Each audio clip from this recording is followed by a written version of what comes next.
My son sent me a text on a Thursday morning that said he was done with me. 4 minutes after I replied, he was calling me back. Here's what he did not know he just walked away from. My name is Leonard Sutton. I'm 67 years old, a retired accountant, and I raised Philip alone after his mother Beverly passed away 10 years ago. I did not remarry. I did not move. I stayed in the same house on Millbrook Drive where we had lived as a family, kept the same routines, and made sure Philip never felt like he had lost both parents at once. That Thursday morning, I was in the kitchen with my first cup of coffee when the notification came in. I picked up the phone and read it twice. Dad, Nadine and I have decided to distance ourselves from you. Please don't contact us anymore. I set the phone face down on the counter. I looked out the window at the yard Beverly used to tend every spring. I thought about Lily, my 6-year-old granddaughter, who the last time I had seen her had grabbed my hand in the driveway and asked if I could stay for dinner. Nadine had answered for her. We have plans tonight, Leonard. I thought about all of that, then I picked the phone back up, opened my banking app, and typed back. No problem. I will be canceling the automatic payments for your house and car. I will let you know when it is done. He called back in 4 minutes. I did not answer.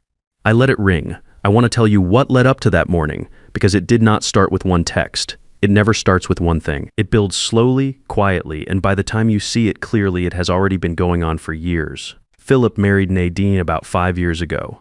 I gave her a fair chance. She was sharp, organized, always had a plan for everything. I respected that about her. In the beginning, she was polite to me. Not warm, but polite. I told myself that was fine. Not every daughter-in-law is going to be close with her father-in-law. I was not looking for a new best friend. I just wanted to be part of my son's life. But things shifted. Slowly at first, then in ways I could not ignore. She started making comments at family dinners, not loud ones, not the kind you could push back on easily. Small ones. Leonard, you really don't need to drive all the way over here every week. Philip has a lot going on. Or she would redirect Lily away from me at gatherings, steer her toward the other side of the room like I was someone she had just met. I started to feel like a guest in my son's house. Then I started to feel like an unwelcome one. The moment I remember most clearly happened about a year before the text. I had come by to drop off some paperwork Philip needed, a tax document he had asked me to print out.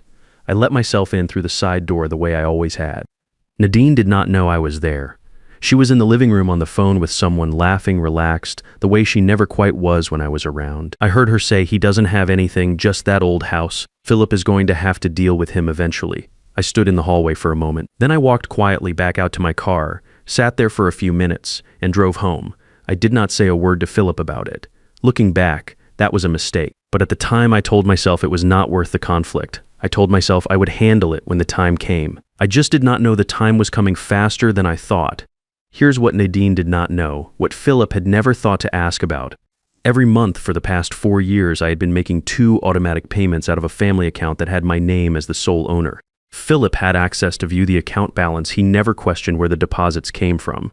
$2,400 a month went to their mortgage servicer.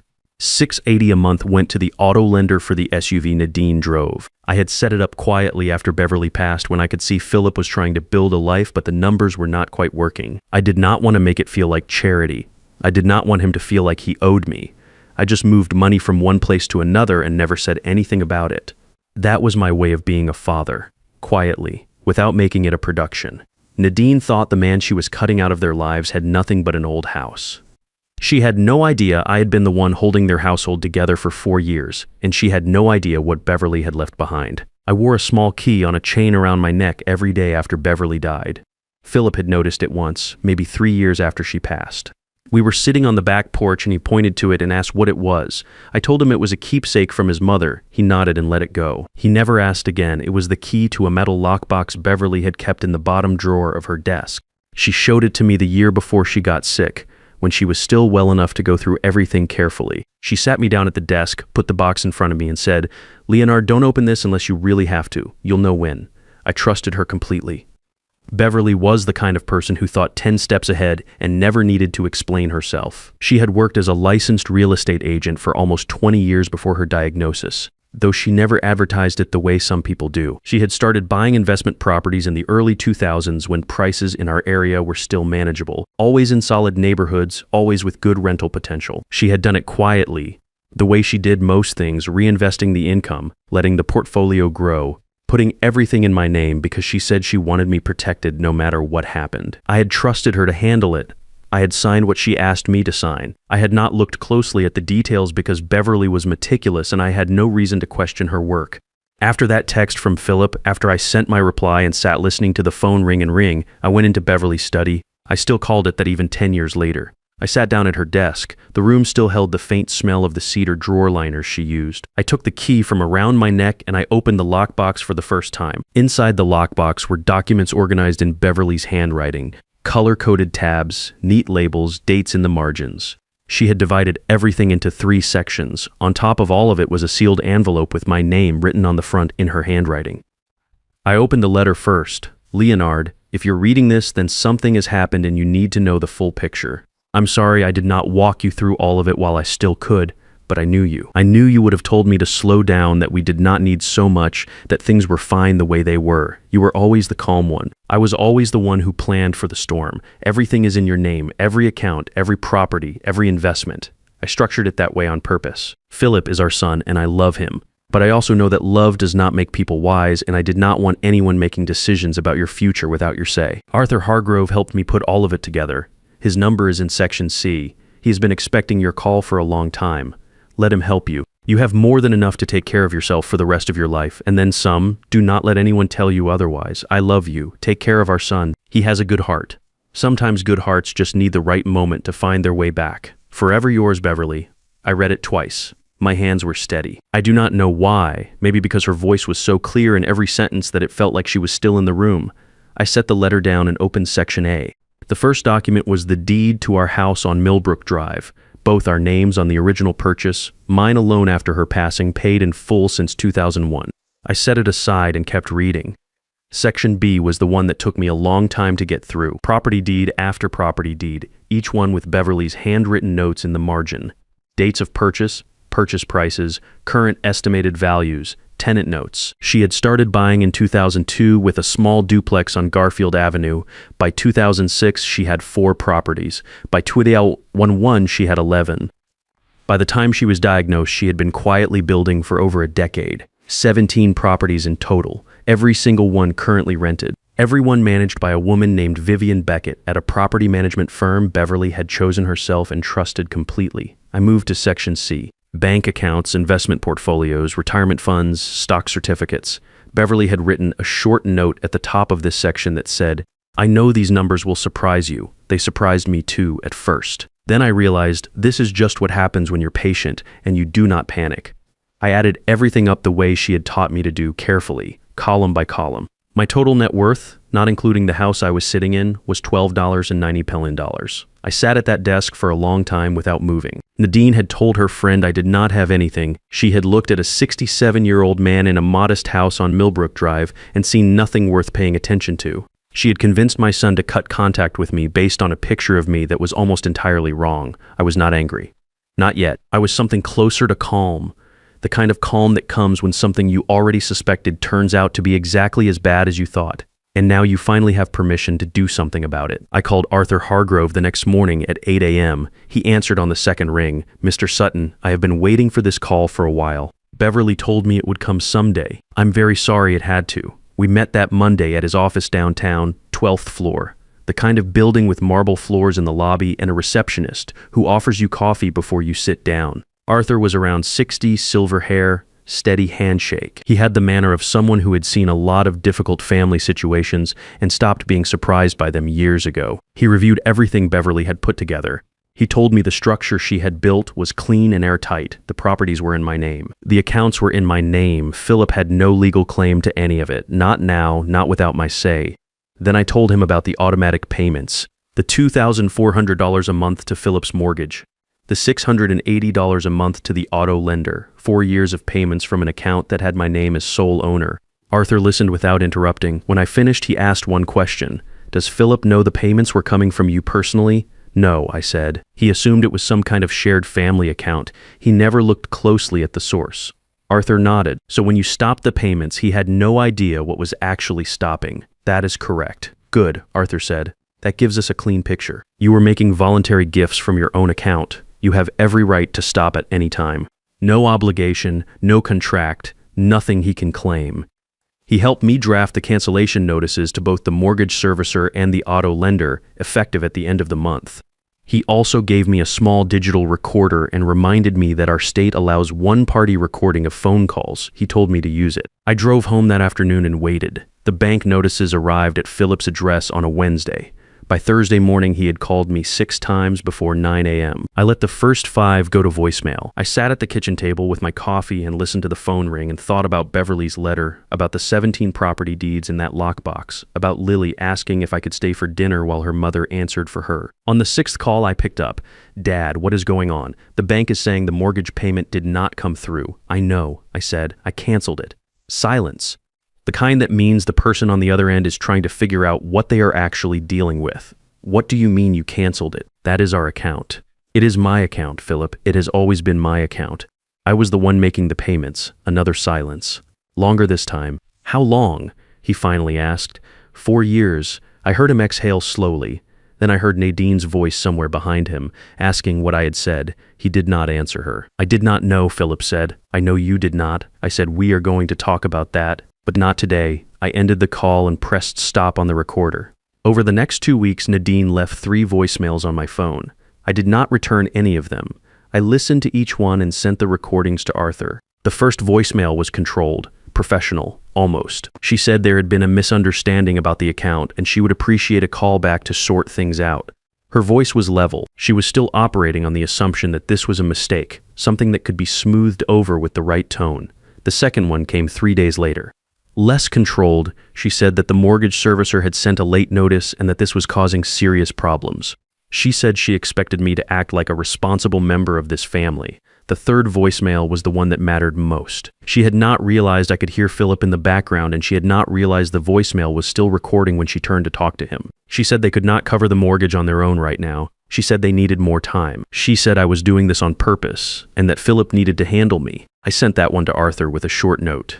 Third message. "She is starting to show the real picture." He called me back within an hour. "This is exactly what we need. Keep the recorder on for every call going forward." I also drove out that week to meet Vivian Beckett in person.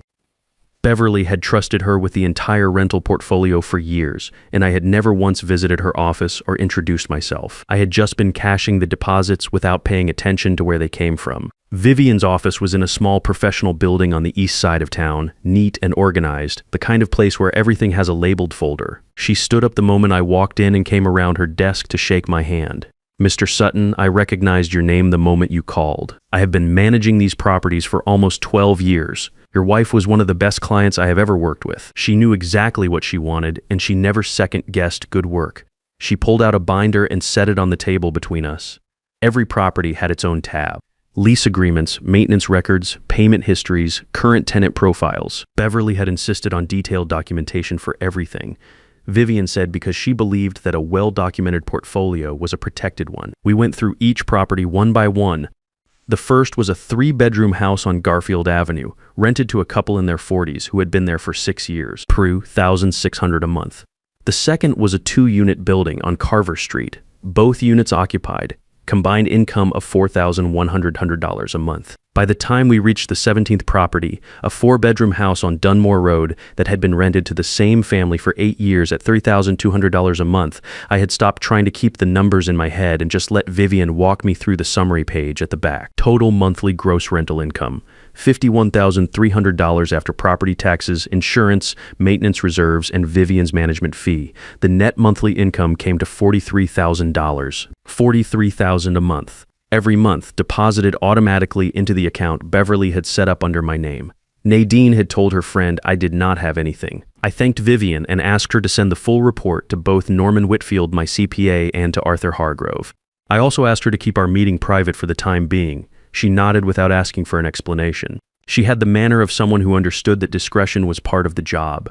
On the drive home, I thought about how many times over the past few years I had felt small at Philip's dinner table. How many times Nadine had made a comment that landed just wrong enough to sting but not quite obvious enough to challenge. How many times I had told myself to let it go, that it was not worth the argument, that staying quiet was the mature choice. I had confused patience with passivity. Beverly never made that mistake. Gloria called me that evening. She is my sister, 3 years older, and she has always been able to read me over the phone the same way she could read me across a room when we were kids. Leonard, What is going on with Philip? He called Clifford looking for you. He can reach me directly if he wants to talk, I said. That is not an answer, no, I said. It is not. She was quiet for a moment. Then she said, you have that voice. What voice? The same one you had in 1987 when that contractor tried to overcharge Beverly on the roof repair, and you did not say a single word about it for 2 weeks and then showed up at his office with a folder. I did not say anything. Leonard, what is in the folder this time? I told her to come over on Saturday morning. I told her I needed someone I trusted to know the full picture before things moved forward. She arrived at 9 a.m. with coffee and did not speak once while I laid everything out on the kitchen table, the letter from Beverly, the property deeds, the financial statements Norman had prepared, the voicemail recordings, the timeline of payments I had been making to Philip's mortgage and car loan for 4 years. When I finished, Gloria sat back in her chair and looked at the ceiling for a long moment. She built all of this, she finally said. It was not a question. Over about 18 years, I said. Quietly, without making a fuss about it, that was Beverly. Yes, I said, that was Beverly. Gloria looked at me. What do you need from me? I'm putting together a family dinner. I need you and Clifford there. I need Donald and Dolores there. I need it to feel like a normal gathering until it is not. And Philip and Nadine, especially Philip and Nadine. Gloria picked up her coffee cup. I will be there. Front row. I sent the invitations the following Monday, printed on plain cardstock, mailed to each family member individually. The note was simple. Family dinner at my home Saturday the 15th at 6 p.m. Important family matters to discuss. Please confirm attendance. Nadine called me within 2 hours of receiving hers. What is this about, Leonard? Family business, I said. I think it is time we all sat down together. If this is about the mortgage situation, that is a private matter between you and Philip. It is about more than the mortgage, I said. I will see you Saturday. I ended the call before she could push further. Then I sat down and wrote out everything I planned to say in order with the documents I would need for each part. I had spent 40 years as an accountant. I knew how to build a presentation that left no room for a different interpretation. Arthur reviewed my outline by phone that evening and told me it was solid. He would arrive at 6:30 after everyone was seated and had settled in. He said the same thing Beverly used to say when she was preparing for something difficult. Let them get comfortable first. Comfortable people stop watching the door. Saturday the 15th was a clear evening, cool enough for a jacket. I had spent most of the day cooking. Nothing elaborate. Roast chicken, mashed potatoes, green beans, a pie Beverly used to make every time the family came over. The kind of meal that says this is a normal dinner, nothing to worry about. Come in and sit down. Gloria and Clifford arrived first at 5:45. Gloria hugged me at the door and then stepped back and looked at me the way she always did when she was checking whether I was holding up. You ready? She said. Been ready for 2 weeks, I said. Donald and Dolores arrived shortly after. Donald was Beverly's older brother, a straightforward man who had never pretended to like people he did not like. He shook my hand and said quietly, "Whatever you need tonight, Leonard." I nodded and showed them to the living room. 2 of Philip's cousins from Beverly's side, Ray and Curtis, came in together just after 6. They had grown up close to Philip, more like brothers than cousins. They knew something was happening. Everyone I had invited knew something was happening. I had been honest enough in the invitation to make that clear. At 6:10, Philip's car pulled into the driveway. I watched from the front window. Nadine got out first, smoothed her jacket, looked at the house for a moment like she was calculating something. Philip followed. He looked tired. He had looked tired on every call since the bank notices arrived. I opened the door before they could knock. "Glad you both came," I said. Nadine smiled the way she always smiled at me. Polite, careful, showing just enough warmth to be unremarkable. "Of course, Leonard. Thank you for having us." We moved to the dining room. I had set the table for 10. Everyone found their seats. I put Philip and Nadine together on one side, directly across from Gloria and Clifford. I sat at the head of the table. The chair at the other end, the one that had been Beverly's, was left open for Arthur. We ate. The conversation was the kind that happens when people know something is coming, but no one has said it out loud yet. Weather. The cousins asked about Lily. Nadine said she was doing well in school. Donald asked Philip how work was going. Philip gave a short answer and went back to his plate. At 6:32, the doorbell rang. I excused myself and came back with Arthur Hargrove. Dark suit, briefcase, the manner of someone who did not need to announce himself to command attention. "Everyone, this is Arthur Hargrove. He is my attorney. He helped Beverly set up her estate planning years ago, and he has been advising me recently on a few matters. I asked him to join us tonight." Nadine set her fork down. Philip looked at me. "Dad, what is this about?" "It is about the family." I said. It is about some things I should have said out loud a long time ago and did not. I'm saying them now. I waited while Arthur took Beverly's chair at the far end of the table and set his briefcase beside him. Then I reached under my side of the table and brought up the bound document Norman had prepared. I set it in the center of the table where everyone could see it. Philip, I said, you sent me a text 3 weeks ago telling me to stay out of your life. I respected that request. I also, as I told you on the phone, canceled the automatic payments I had been making on your behalf. The table was quiet. What most of you do not know, and what Philip himself did not know until I told him, is that for the past 4 years I had been paying $2,400 a month toward Philip and Nadine's mortgage and $680 a month toward the car loan. Every month from an account in my name alone. $380 a month for 4 years, a total of $147, $840, $40. Ray looked at Philip, was looking at the table. I did not do that to hold something over him. I did it because he was my son, and he was getting started, and I wanted to help without making it feel like charity. I did not tell him because I did not want him to feel indebted. That was my choice, and I stand by it. I paused and let that settle. What I do not stand by is what happened next. Philip, your wife sent me a text in your name telling me to disappear, and in the weeks that followed, her voicemails made it clear that she did not know I was the source of those payments. She thought I was a 67-year-old man living alone in an old house with nothing to his name. I looked at Nadine directly for the first time that evening. Her jaw was set, her hands were flat on the table. Nadine, about a year ago I came to drop off paperwork for Philip. I came in through the side door. You were on the phone and you did not know I was there. I heard you tell whoever you were talking to that I did not have anything and that Philip was going to have to deal with me eventually. The color in her face shifted. I did not say anything that day. I should have. Instead, I went home and I started paying closer attention. I opened the bound document to the first marked page and turned it so the center of the table could see it. This is a financial summary, prepared by Norman Whitfield, my CPA. It covers every account, every asset, and every property currently in my name. I started reading 17 rental properties purchased by Beverly between 2002 and 2014, all currently occupied. Net monthly rental income after all expenses, $43,000. Per year, $516,000. Nadine did not move. Investment accounts at 2 institutions, total current value, $4,190,000 retirement accounts, $1,847,000. Savings and money market accounts, $1,960,000 stock holdings, $1,130,000 real estate holdings. The 17 properties estimated current value, $3,780,000. I looked up from the document. Total net worth as of 2 weeks ago, $12,891,000. Not counting the house we are sitting in, which has been paid off since 2001, the room was completely silent. I watched Philip's face. He had gone still in the way people go still when something they thought they understood turns out to be something else entirely. He looked at the document. He looked at me. Then he looked at Nadine. That was the moment I had been waiting for. Not the numbers, not the silence from the rest of the table. That look. My son finally seeing clearly, Nadine opened her mouth. Then she closed it. For the first time since I had known her, she did not have a next move ready. Arthur set a single document on the table in front of him and folded his hands over it. He did not speak yet. He did not need to. Arthur slid the document across the table toward Philip. This is a promissory note, Arthur said. It acknowledges the $147,840 is Mr. Sutton contributed over 4 years toward your household expenses. It establishes a repayment schedule at 0 interest over 10 years. Monthly payments of $1,230. No penalties, no acceleration clause, no pressure. Philip picked it up and read it slowly. Nadine reached over to look at it. Philip moved it slightly so she could see. You do not have to sign it tonight, I said, but I'm asking you to sign it. Not because I need the money back. I do not. I'm asking because I want us to have an honest relationship going forward. No more invisible accounts, no more assumptions about what I have or do not have. No more decisions made about my life based on a picture of me that is not real. Nadine looked up from the note.